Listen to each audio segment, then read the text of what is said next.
kwenye anga. Bwana Yesu asifiwe. Sasa when you do this, you command their power. Zinakuja. Zituma sasa, nikitaka wewe nikufanyie, nitakukuta kwangu kwa gate. Nikikuuliza niki madira iko madie kwenda tatu kai kwenda tano.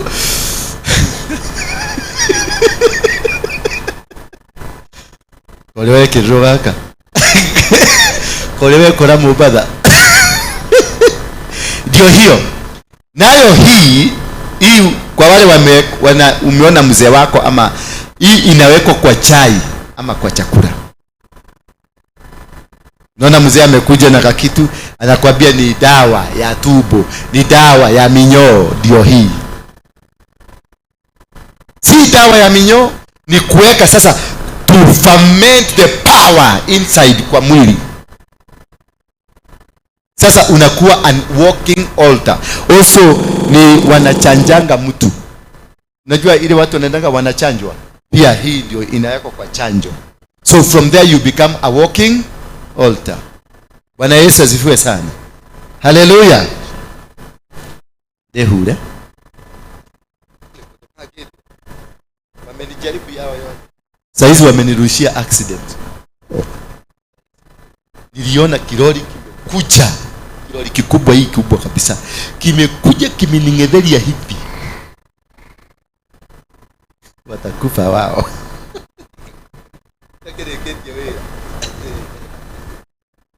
So wewe uende uchome. Uzi asiende kuchoma. Na nisione, juzi niliona umesaraudiwa na kina Buju na nani. Usiende, wewe ndio nimepatia kazi ya kuchoma. Umenielewa? Peke yako. Uliza Beatrice kile kilimkuta. Nilipatia gari kazi ya kuchoma. Ilikuwa biscuit, tukaletewa za Freemason. Nikamwambia niende ni mchome na gari nikambia gari aende akachome. Beatrice akamuuliza kawage te medi wheat.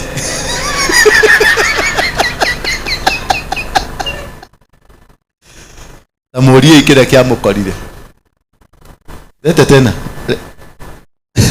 Hii ingine iko na maji. Murie yule walikula na yeye alikuwa anaitwa Sam. Alikuja mdomo yote, uso hii imekuliwa ni kama imekuliwa na siafu uso mzima. Nika biscuit kalikuwa kametoka South Africa ka Freemason. South Africa. A very nice biscuit. Very sweet. Nice. And these things are being brought here every day. And this is what I have been called. Hii ndio nimeitiwa. Kupigana na hawa watu. Kumalizana na huu ufalme. Kwa hivyo na nyinyi mnataka nikae hapa. Hapana, diwekera huko. Papa ndahera mehia masho. Na sitarudia tena.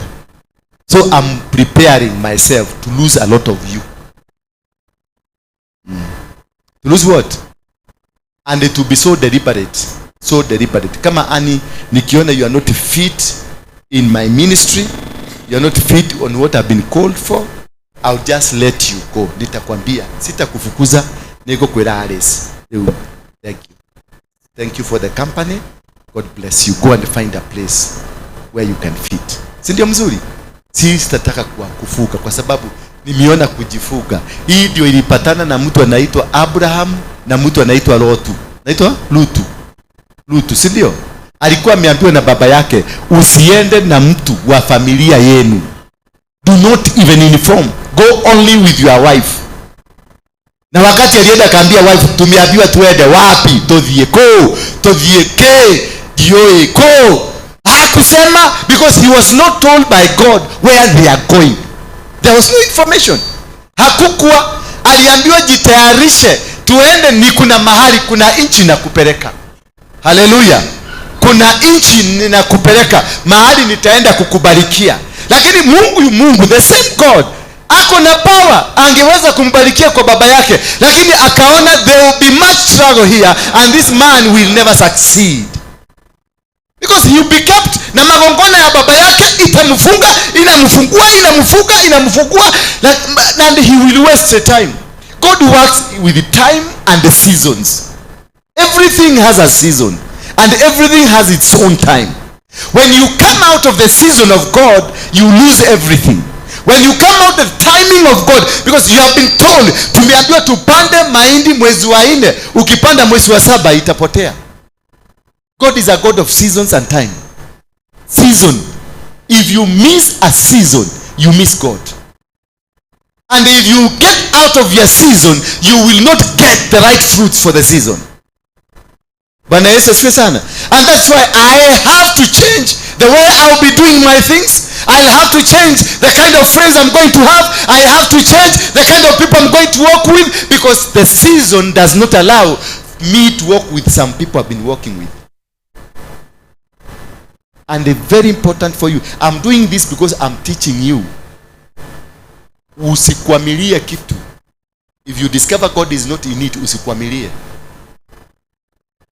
If you discover you are in the wrong season, usikwamilie. If you discover you are in the wrong timing, usikwamilie. Unaweza kwamilia huyu mdada ati ni friend, ni baby, ni nini, and God is not there. What do? Get out. Wakati Abraham alikosa kusikia, alipata matatizo mpaka ikafika wakati akapatiana bibi yake. It is not that angepigwa, but because he was doing against the plan of God, fear engulfed him, ikamuingia mpaka ikafika wakati wakaona watamuua kwa sababu ya mwanamke, akadanganyana, akapatiana mke wake, mpaka wakati mfalme walikuja kumwambia, mbona ukatupatia mke wako? Si ungefanya tupigwe vita kubwa sana. Why? Because he did not listen to what God said. Hallelujah. Tell your neighbor, unforgiveness. Unforgiveness, it is something that happens to every one of you. There are people we here that are living in a world that is full of unforgiveness. Mtu alikukosea, hawezi kuongea naye. Mtu alikuzungumzia maneno, you cannot talk to him. Hallelujah. Now today I want us to discuss the effects of unforgiveness. What are the effects? How will you know that ndani yako, how you've been operating? You've been operating out of unforgiveness. And how dangerous is it? And how destructive has it been to you? Spiritual unforgiveness. And why is it God had to attach it to himself? Ni kwa nini Yesu aliattach kwenye maombi to himself, to God?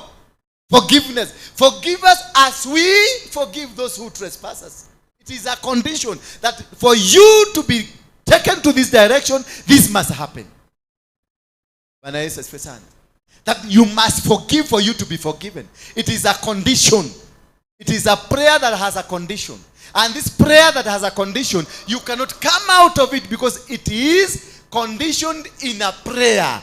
Meaning the prayer, the entire prayer, our Father who art in heaven, give us food, do all this, will not be full if you don't fulfill one of the items, the prayer.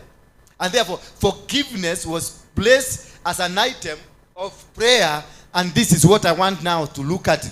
But we will go deeper in a subtopic. How do you know? Hallelujah. How do you know the spirit of unforgiveness? You are carrying the unforgiveness in you. How do you know? How will you know at ndani yako? Because unforgiveness, you can be a jovial person, you can be a good person, you can be a pastor, you can be a prophet, an angel on earth, but umebeba spirit ya unforgiveness. Hawezi kusamehea. Bwana Yesu asifiwe sana. Why do we have quarrels? Why do we have rancors? Mbona tunapigana? Mbona tunangangana? Mbona kuna vitu? How will you know that what makes you do what you are doing is the spirit of unforgiveness that is in you?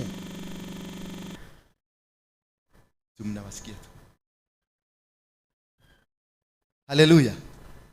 How do you know that you have unforgiveness? The only way you know that you have unforgiveness in you, it is you are wounded. Hallelujah. You are wounded. You have a wound. Na unione. Umesikia nilikuita juzi ukukuja. You are wounded. There is always bitterness in you. There is always something that is not happening. There is always something that is in you. na hiyo kitu imekateli, imefanya mambo yako mengi yasifaulu. Umepoteza very good opportunities. Maybe you had a good man that could have married you, but because ya bitterness ukakasirika, ukaondoka, ukahiria gosi na ukaenda, only to come to realize that I made a mistake. Umekuta mjengo kama hii imejengwa, ukasema ibomolewe yote kwa sababu this is what the design you wanted. Now the design is good, but because there is something in you, unabomoa mjengo wote, only to come and realize that it is not you who did that, but that thing that is in you has caused you to do this. Unapiga mtoto wako mpaka unavuja mguu, unamrudi kumpeleka hospitali. Ukienda kwa hospitali umepaga line, that is now unaanza ku come back to yourself. Unaona, was this normal? Was this normal? Am I supposed kupiga mtoto wangu to this level? Am I supposed to hate my daughter to this level? Am I supposed to do what I'm doing to this level? Bwana Yesu asifiwe sana. Bwana Yesu asifiwe sana. So how do you know? Question number 2. How do you know that you are wounded? Because that is a subtopic nataka to concentrate leo. John tutakwenda kwa hiyo nyingine. How do you know that you are wounded? How do you know? Unajuaje you are wounded? How do you know that you are wounded? How do you know? Unaweza kujuaje that you are wounded? Let me give you signs to know that you are wounded. And this is where we are going to concentrate for today. That one sign, one, to know that you are wounded, you keep replaying the bad memories. No. Sign 1, you cry easily over small things.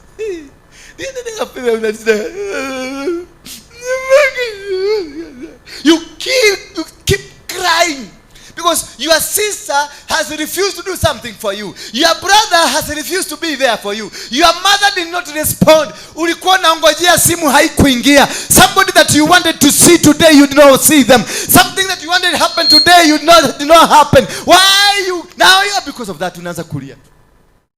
You find yourself unalia for apparently no reason. When you find yourself crying for small things, when you find yourself unafura because of small things, unakumbuka kitu tu imefanyika, it didn't work the way you wanted to work. You are in our office and you wanted this thing to happen and imekataa kufanyika and you start crying. Handikachi video hiyo machozi. Unaona mtu mlikuwa mnaongea na yeye, unaona machozi imeanza kumwagika, you are wounded.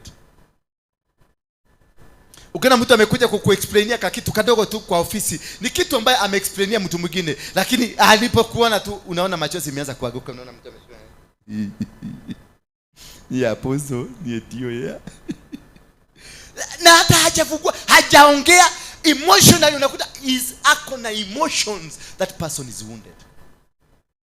If you ever find that you get irritated ama unasikia tu kulia, machozi unasikia iko karibu sana, you are wounded. Kuna kitu kimetrigger machozi yako, kuna kitu kimetoa hiyo machozi imetoka. Kuna kitu iko ndani yako ambayo imekuumiza, moyo wako umeumia. Your heart is injured, your brain is injured, your emotions are injured, your body is injured, that you are not able to control yourself. If you discover that you are not able at all to control yourself, then you are injured. Tell your neighbor, you are injured. Not you, not him, you.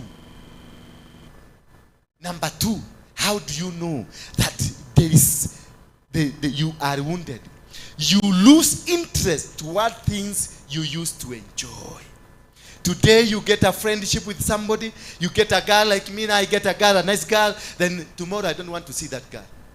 You start a small business and the business is working well, haijaharibika, haijakuwa mbaya, kesho sitaki hata kwenda kwa hiyo biashara. You start a move, unatembea 1 week, 2 weeks, unakuja unakuta the third week you don't want to see even that business.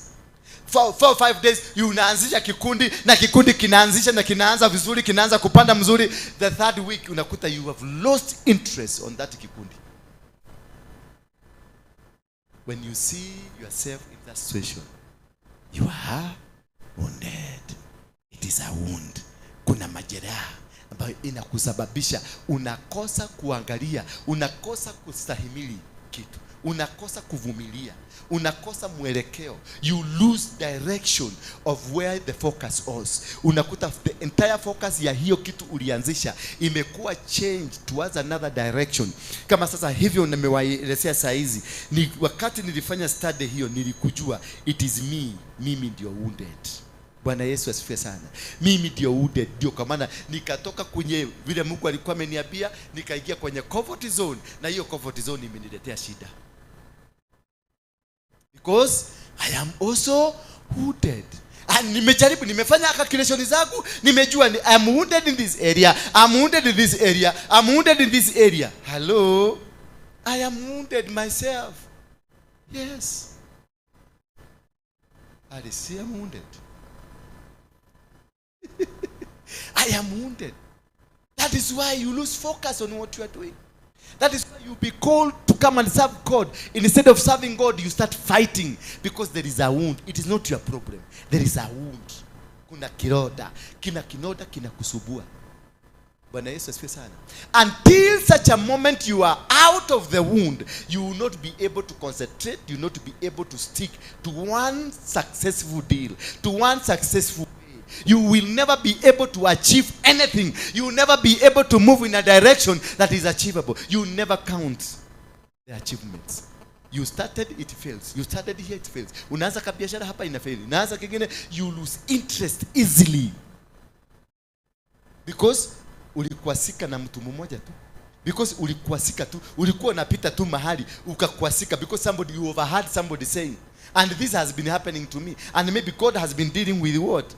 My ears, kusikia maneno. Nikisikia kastori kadogo nasikia nalipuka kidogo. Nikisikia kastori kingine nalipuka kidogo. Nikisikia kastori kingine nalipuka. Na nikilipuka pande nalipuka pande. The focus that I had inasimamishwa. Bwana Yesu asifiwe sana. Hallelujah. I am wounded. Number 3, how do you know that you are wounded? You get annoyed easily by people's behaviors. Kai. Ukiona mtu wale watu wanapenda kukula bigiji kwa sababu kuna watu wanapenda bigiji vizuri sana.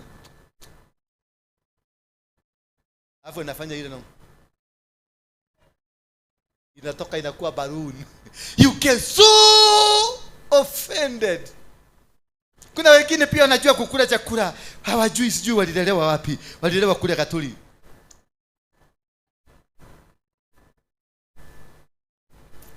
Unasikia huko unatoka mpaka nje unaenda kutapika. Wana wako ni matanuko. Unasikia kutapika. You get so offended easily. Hallelujah.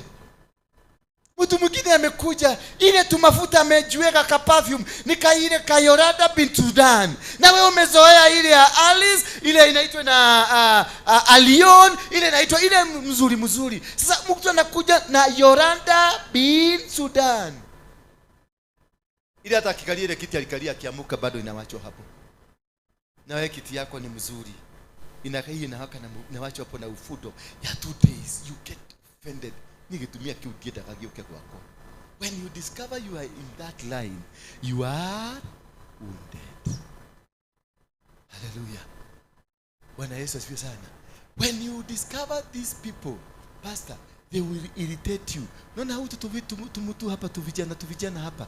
Brian na wengine, they will be irritating you every day. Sasa huyu is an irritant. Ni mtu akukusubua, nisubua tu huyu. Because ako na energy, ako na gift ndani yake, na kuna kitu kinamsubua. Na hiyo kitu kinataka kutoka kifanye kazi. Na anaona ni kama ni wewe unazuia. Mtasubuana na huyu mtu. Mtasubuana. Maana ako na kitu kinataka kulipuka, kinataka kutoka. Na wewe unataka kumpeleka soko kwa sababu hiyo kitu naona ikilipukia hapa ataisha. Sasa unamslow down, unamwambia kanyagia tu kidogo. Unaenda ukikanyaga tu break kidogo. Anaruka juu anasema niwaachilie niende. Naona mshika asiende. Hallelujah.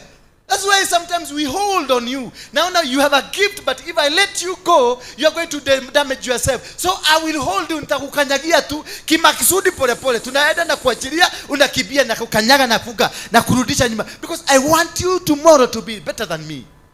If I cannot do that, I will destroy you because I will have left you when ukaanguke. Na ukianguka utarudi daddy.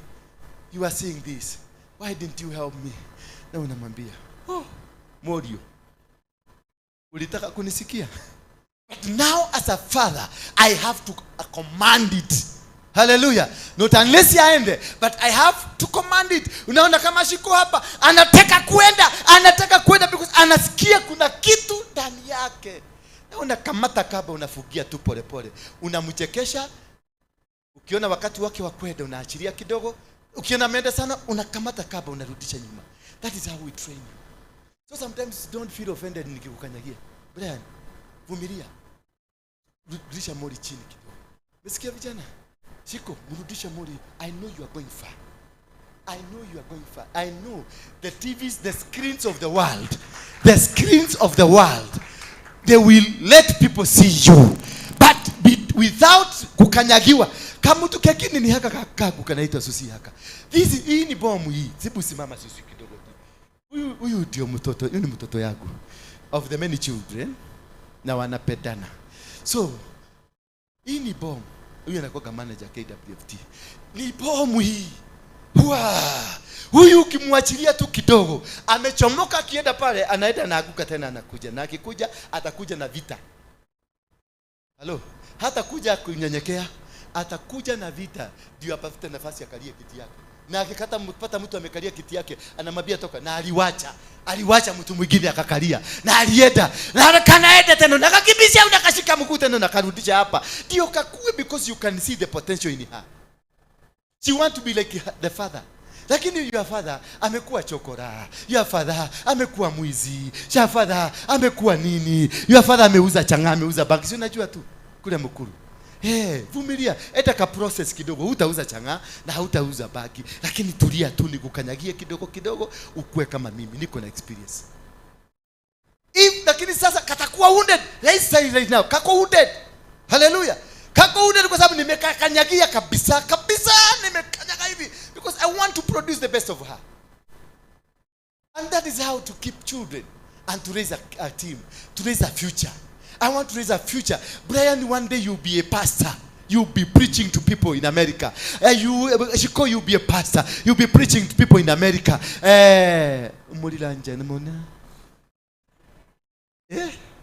Berita imepotea kidogo. You will stand and tell people Jesus is the master. Jesus is the king. Kutoa huyu msee, unaona huyu, kumtoa kwa maroli huyu, kumtoa kwa maroli. Hii maroli ya tipa ya huko kumwaga mchanga huko, kumtoa imekuwa ni ngumu. Ni ngumu, lakini naenda na mkanyagia. Saizi ameshika microphone. Is he a good pastor? Lakini shetani amempeleka kwa maroli, aendeshage maroli. Anatukanaga na makaga na maburoka. Wanamuita nogo wewe, na anasema hata wewe ni nogo. Sasa nani pastor? Ameita na nogo. Kwa sababu shetani alitukana nataka kumpeleka huko, akaita na mandogo na shetani. Bwana Yesu asifiwe sana. So lazima nimkamate na mpeleka na mkamata. Hata mimi nilikamata na Harrison amenichezea sana. Hii amenichezea game kubwa sana. Harrison ananiachilia naenda alafu anavuruta kama kwa ninarudishwa pale, ananipigia simu kuja tuonane kwa ofisi. Sasa ukiona simu ya Harrison na iangalia kama mara 3 na wacha ilie, sema wacha akipiga mara ya pili nitajua ako serious. Na yeye amejua hivyo, anapiga kama mara 3 kwa sababu nachukua kama mara 3. Sasa naangalia sasa kuifanya hesabu ni nini nimefanya. Naangalia kwa YouTube ni kitu gani nimeongea baya. By the time ni kweli nikisijiuliza hiyo, inalia inakatika. Tena inalia mara ya pili. Ninapiga, daddy, niko huja kina maheni. Niko huja. Because I'm still wounded. I don't have confidence. I'm still nafikiria tu, he is asking me a question depending on my character. Because I am wounded. Bwana Yesu asifiwe sana. We are all wounded. This watu hawa kinato. Dogani. Mtongani. Dogani, they come from all the way DRC. Uko DRC. Wamekuja. They are foreigners in this country. You can imagine the pain. I've been a foreigner. I've been in an asylum. You can imagine the pain you are going through. Alafu mwambie akuje kama yule mwingine ule mnono kwa. Anaitwa nani? Huyo. ule amekalia pale. Amekalia apige hii kitu. Na ametoka all the way na hizo mateso zote. Na kukosa chakula, kutembea mguu kwingine, kukuja Kenya kudharauliwa, kufukiwa kunini. Hebu angalia ile damage amefanya. Hii man is hooded. Angalia. Na kuchapa mabati mpaka inasikia uchungu. Because this man has a wound. Hallelujah. Bwana Yesu asifiwe sana. And that is what happens to you. That is what happened to your life. You are wounded. That is why you have caused a lot of damage in your family. You have caused a lot of damage kazini kwenu. That you have caused a lot of damage kwa business yako. You've caused a lot of damage kwa praise and worship because you are wounded. So you are just turning it. Umejipa mabati mpaka imelaruka. Utanunua ingine usijali. Mpaka hasira itoke yote iende. Bwana Yesu asifiwe sana. Hallelujah. Sign number 3. Number 4. You feel worthless and hopeless. Have you ever been in a situation you are feeling hopeless and you are feeling worthless? Ukaga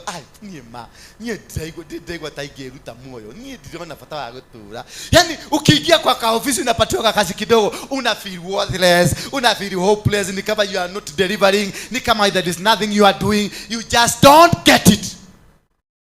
Have you been in a situation that you get so hopeless and you feel so worthless? It's like you are in this church and you are not delivering anything. You are in this company and there is nothing you are doing. You are in this organization and it's like you are not helping them. The way you could have wanted to come, the way you could have wanted to be, it is not becoming so.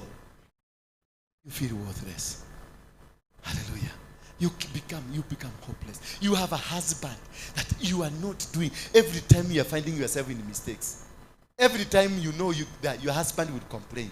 Haukuosha nyumba, haukufagia. You are busy. Ulikuwa busy tu ukiosha nyumba. Ukiwa busy ukiosha nguo. Na ile nguo umeosha ni nguo 8. Lakini umekuwa busy ukiosha nguo 8 the whole day. Have you ever found yourself in that situation? Umekuwa yani busy doing that thing. I'd rather be kobe sio kobe. No, that's Indiana. Chiliona kiko. Hata nyumba haijaoshwa, lakini you be busy. Umekuwa busy ukiangaliwa na CCTV camera. Utaona mama alikuwa anaenda kama hii ingekuwa speedometer ni speedometer. Ile ya kuhesabu, ile gari ya kuhesabu. Speedometer wale wako na gari. Speedometer. Ile ya kuhesabu. Ile kilomita umeenda. Kama wakaangaliwa speedometer ya huyo mtu na mtu alikimbia marathon the same. Lakini ameshida kwa nyumba na nyumba ni 2 bedroom. Ameenda hivi ametoka. Ameenda hivi ametoka. Hata kuoga hajaoga, hata mikono yenyewe ni michafu. Hata miguu yake ukiangalia imekuwa miatoka kwa sababu ya kwenda. Anaenda huko, anarudi huko. Anakutana na hizi na mtaba hapa, anaipiga. Na kumbe haui bisi anajipiga. Hizi peke yake inapita ile ya Masai kwa wale tumeenda upande ya Masai. Hizi ya Masai inarukaga hapa inatokaga, uliza Nyoriani atakwambia. Ukiruka hapa inaendaga hapa. Ukifukuza hivi inatokaga inaenda hapa. Na hii bali irritating. Very irritating hizi ya Masai. Hallelujah. Ikirusha hapa ukiwa kama ulikuwa umekula nyama inakujaga kwa mdomo na inakaa hapa. Kwa sababu hawa Masai hawazifukuzagi. Utakuta hizi 8 hapa kwa macho. Zikine 8 na they are not feeling it. Lakini wakakikutembelea hivi unasikia vivi. Sasa imagine hiyo vivi kitoto kyako kinapita. Na kitoto kyako kiko na makabasi. Wenda kwa ominage na drive. Na ni easy. Because you are wounded. Hallelujah. The wound will cause you to fight your children. The wound will cause you to hate your husband. The wound will cause you to hate your wife. Because you become emotional. You become irritating. You feel worthless. Wanakuja tu hivi tunazungumza. Kuna sasa hivi nazungumza kuna watu already wamejiplace na wamejiona wameanza kujifeel worthless. Hallelujah. Sasa kikatoto kama haka kanaanza kutusubua. Kana ruka hapa, unakabia kaida hivi. Unakabia kwa mama na kapatia kwa vipia. Because you are wounded.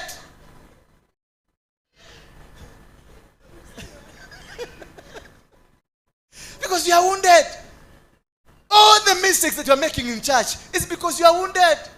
Wakati mimi nilitoka kwenye line ya Mungu venye Mungu alikuwa ameniambia, it is because I'm wounded. And the wound will cause you to lose the kingdom of heaven. The wound will cause you to get out of the track where God wants you to be. Hallelujah. And you feel worthless. In the last 2 weeks I've been feeling worthless. and helpless, hopeless and helpless. I've been sleeping here. Nalala tunasikia. Nalala singeanza hii kazi ya Mungu. Afadhali, because it is like God has forgotten me. It's like God does not hear me. Because these things are not working. I'm coming off this place. I'm so tired. I'm so consumed. I'm doing everything to make it work. But still, the same problem yesterday, today becomes the same. The mother of this problem of yesterday comes. You feel worthless. Why? Because I'm wounded. Hallelujah. I don't see the glory of God is one step after another one. One level to another. From one level, and each level has its own test. But because I'm wounded, I will not see the test. I will see the wound. Hallelujah. In every move of your life, there is a test. In every step you climb, there is a test. In everywhere you go, there is a test. In every village you go, there is a test. If you don't see the meaning of the test in your life, you will see the worthlessness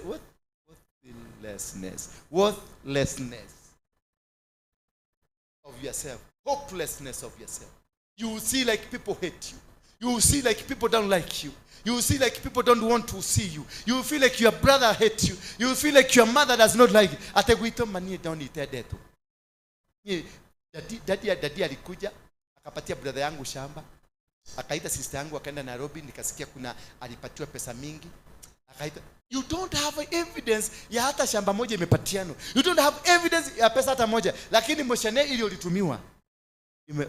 Dada yako kwa Nairobi alipatiwa 100,000. Dada yako alikatiwa shamba. Ni nani madho ile? Bwana Yesu asifiwe sana. And you start now feeling that you don't belong to that. You start now feeling that you don't belong to this world. You feeling now watoto wako wacha wafukuzwe shule. Wafukuzwe shule.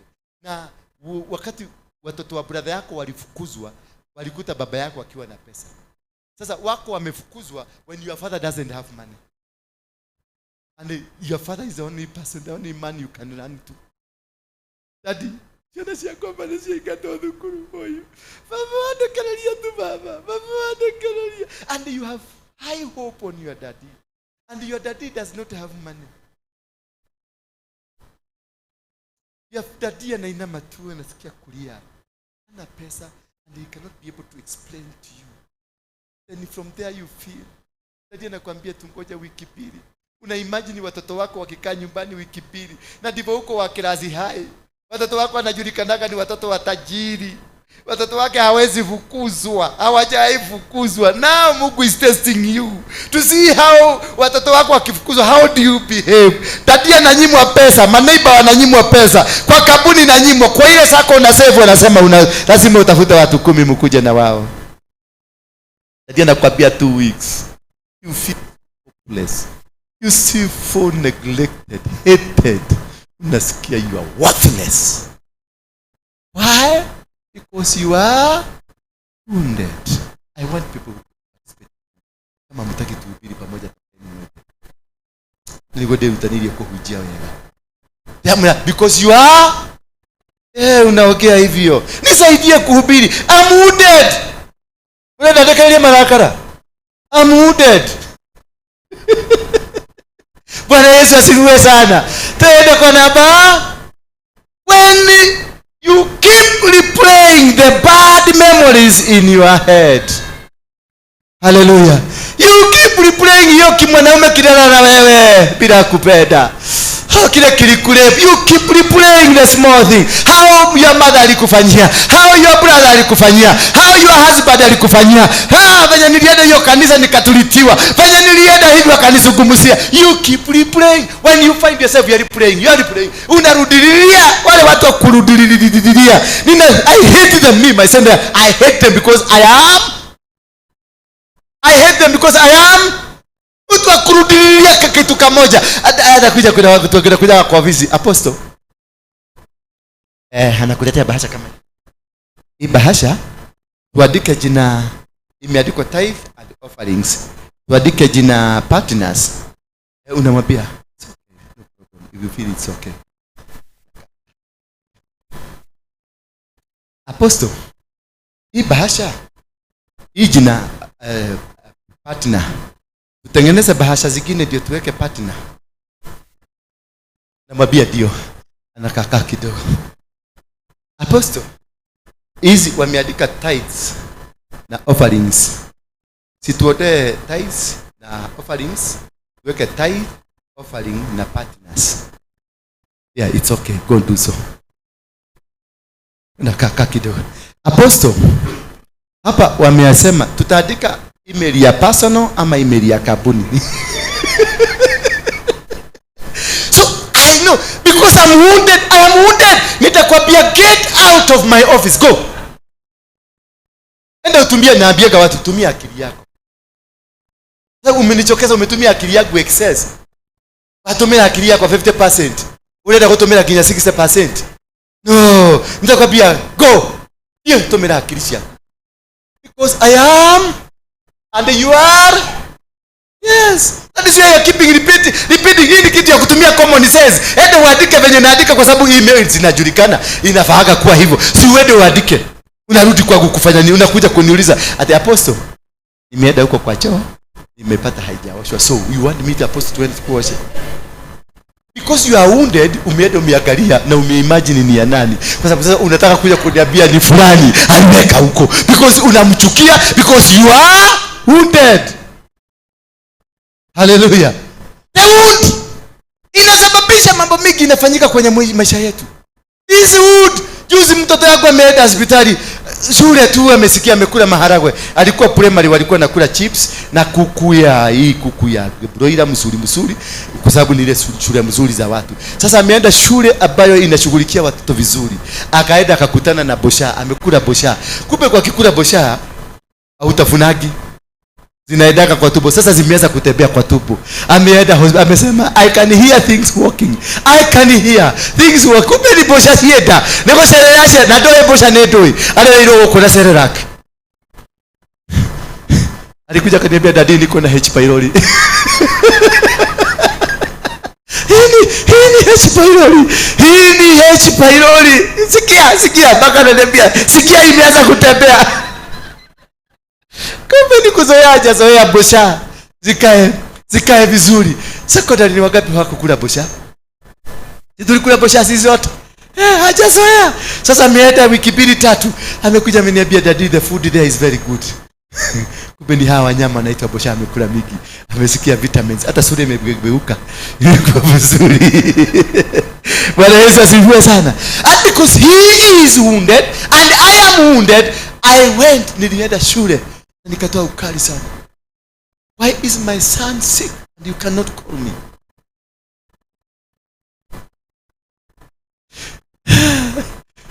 Nikamwambia I want to go with him. I have to go for the second opinion. Because I am wounded. I am not operating myself. I am not myself. There is a wound in me that is disturbing. Mtu anaitwa Paulo akaenda akamwambia Mungu, muiba ni mkali sana nitolee. But because God knew this muiba ndiye analetaka huyu jamaa kwangu. Si hata ndio imemleta saa hii. Itakaa my grace. So there are some moods that hazitaondoka Guinness. Hazikwera. Ulira karagio nike mundu karakari oro uguo tu. Andika message. Umeatienda stories yako. Ike karago kai. Can't go that way. Hallelujah. Number 6. When you are wounded, you feel too much. You feel too much and you carry too much burdens. Bwana Yesu asifiwe sana. Until your body becomes numb. You take in too much. Unachukua juko ya huyu, unachukua moshenea huyu, unachukua kilio cha huyu, unachukua this for yani everything it is in you. Umebeba na takataka zote mpaka mwili yako inakuwa numb. Unakaa tu kama kistachu. Kuna watu washainikuta kwa ofisi wanajaribu kunizungumzia na muuliza ulikuwa unataka nini? Anakuexplainia. Na muuliza ati wewe uko kati. anakuexplainia tena. What did you want? Just tell me, what did you want? Amekuexplainia. Because you are just numb. Nikimutu tu anaona, nikipicha kia mtu anaona hapo. I'm not there because I am wounded, because I have carried more than I'm supposed to carry. Bwana Yesu asifiwe sana. Don't take in the poison that you are being given by people. Don't take in that every juko ikikuja you take it over. Don't take in every mtu akiambiwa, unaambiwa huyu amesema, huyu ameenda. Kama sasa mimi napokeanga masimu zenu za fulani alikuwa, fulani alikaa, fulani amekuwa. So if I'm foolish enough, I will take everything in, and by the time I go to bed, I will not be normal. Sitakuwa mimi. Na mtu kama mimi ndio ninaambiaga wale watu watoro ndani. Mtu kama mimi wachana na yeye sana. Because nimepatiwa, Ani amenipatia mshene yake, Roda amenipatia mshene yake, huyu amenipatia mshene yake. Yote ni mimi na ujika yangu. Nimeiweka wapi? Why do we get married? Why do we get married? You are mama, why do you want to get married to a man? Eh? Who? For companion. So, for fulfillment of the companionship. Kutoka kitchen mpaka bedroom. So mtu amebeba misigo yote hiyo. Bedroom performance.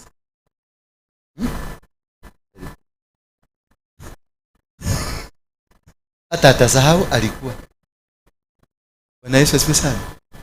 So why do you want such a person?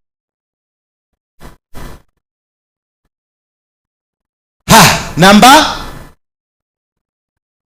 when you have a wound, you overthink everything. Akili yako inakuanga excessively. You find yourself overthinking. Yani unafikiria kitu mpaka, yani kila kitu unataka kufikiria. Ni kwa nini hiyo mlango ni blue, unataka kufikiria. Ni kwa nini hii screen imekaa, unataka kufikiria. Ni kwa nini hawa mama wamevaa white, unataka kufikiria. Kuna nini? Kuna watu mnaniambia, hawa mama, hawa watu wako na white pale, ni wanani? Ni watu wa gani? Ni mtu ako San Francisco. Anataka kujua. Akaniuliza, ni kwa nini Beatrice alikuwa amevaa kitege na wale wengine walikuwa wamevaa nguo za jeshi? Overthinking. Kila kitu anataka kujua. Sasa umenikuta nimekaa kwa kiti naongea na mkuu wangu, unasema nimekataa kukuzungumzia. Overthinking. Ni komena. Yekumanye tukataka hivi question nenda konyona. Na ukaga wrong time ile mother ni ajera ile. Sasa unaanza kufikiria mambo yako mingi. Nimekuchukia, sikupendi. Fulani yakupedi, Asha hawanipedi. Wewe kwa sababu you are wounded. That is why you are behaving like a robot. That is why you are behaving like a kama mtu amekula inajaisa. Number, you have a chaotic sleep schedule.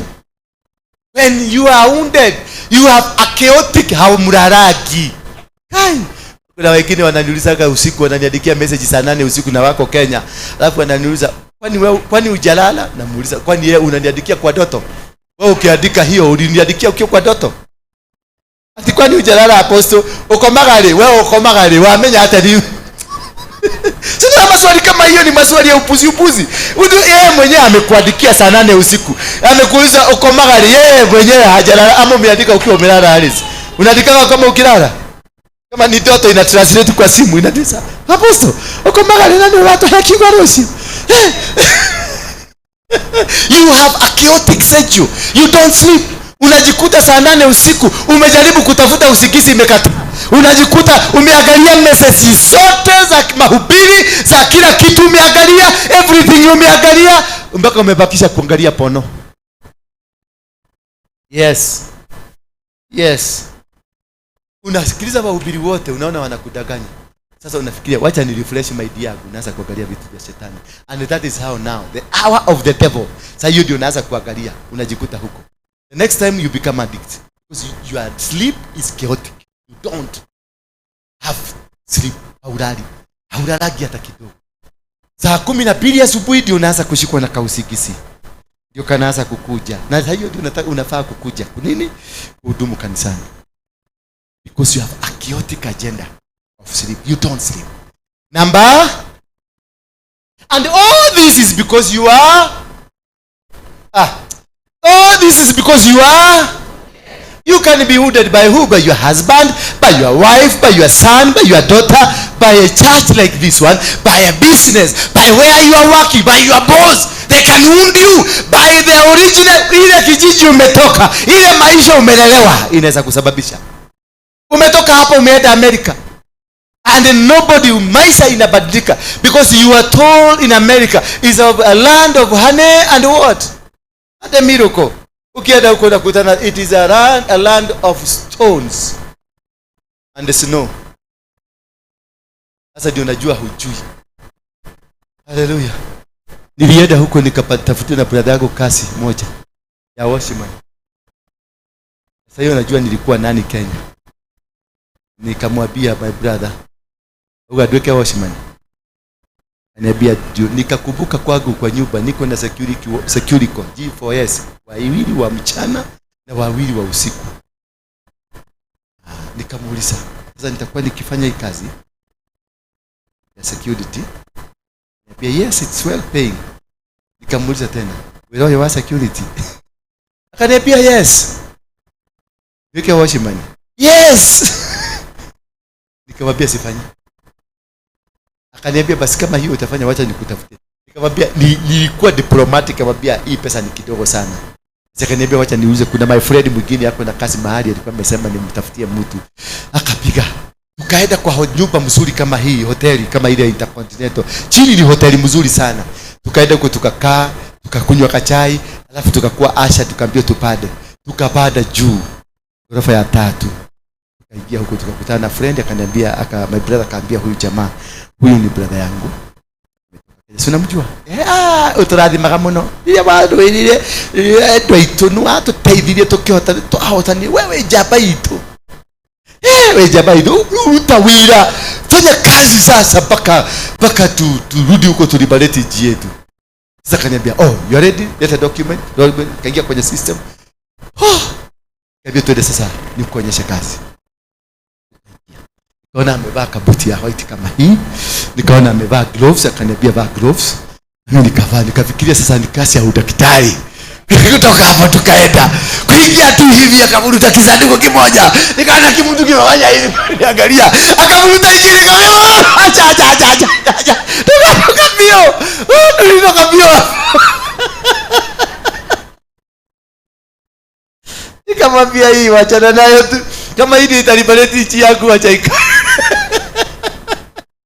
Nikamwambia mwingine kuna mwingine alikuwa ameletwa accident, alikuwa amepondwa kichwa hivi flat. Nikaona ameguza kichwa, akaniambia muda akana kioko kiungu. Nilikuta hicho hakuna mtu aliniambia. Nikasema hapana. Na hapo ndio shida yangu ilianzia. Because I was wounded. Bwana Yesu asifiwe sana. Namba 9. You feel clueless and stuck. Hallelujah. Have you ever been in a situation that where you feel so clueless? You don't know what you're supposed to do. You don't know where you're supposed to go. You don't know whether you're supposed to come. Hujui kama unafaa kuruka, hujui kama unafaa kukaa chini, but you are just there, clueless. Hujielewi, hujui kule unaenda because you are wounded. If you ever found yourself in a situation that you don't know what you're supposed to do today, you don't know what you're supposed to do tomorrow, you don't know where you are, what you are doing, you don't understand anybody in that organization, you don't understand your in-laws, you don't understand your father, you don't understand your praise and worship team, you don't understand anybody around you, it's because you are wounded. That is where your mind is not set. That is where your mind is not well organized. Bwana Yesu asifiwe sana. Ninaona time keeper ameniambia time yako imeisha. Lakini wacha tumalize ni kama moja tu. Number 10. Yeah.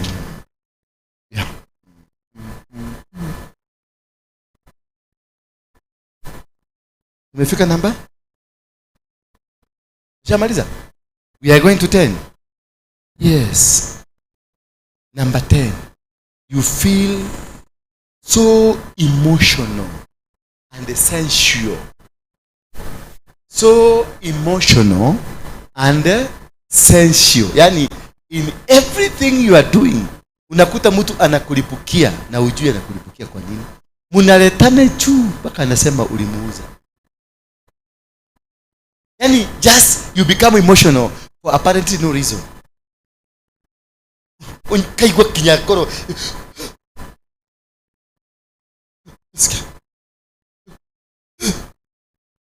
Nasikia kama roho ina, because you are wounded and nobody is there to take care of you to be healed. Bwana Yesu asifiwe sana. Mpaka hapo tumefikia. Who is not wounded? Who is not wounded in this church? Who is wounded? Lift up your hand if you know you are wounded. Oh, Kaiwito. Is this the reason I'm crying every day here? Hey. So, sijakosea. Ni majeraha.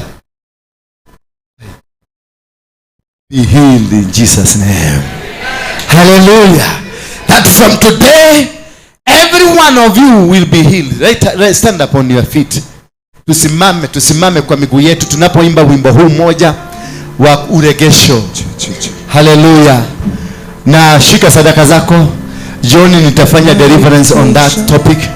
I'll be touching you, I'll be anointing you as we heal the wounds in our lives. Bwana Yesu asifiwe sana.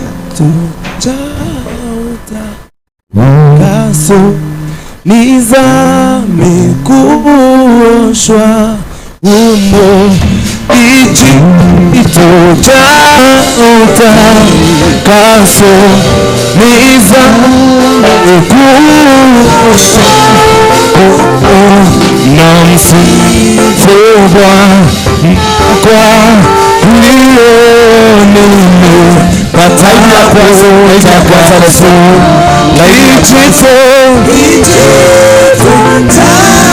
second line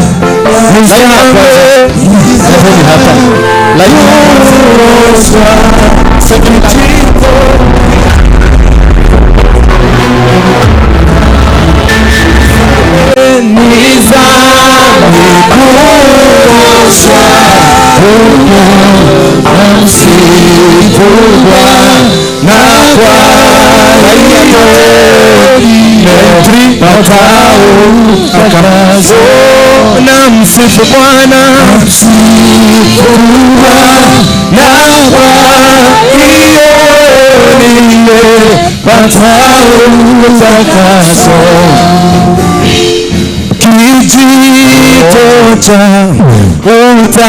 utakaso ni damu ya Yesu. Bwana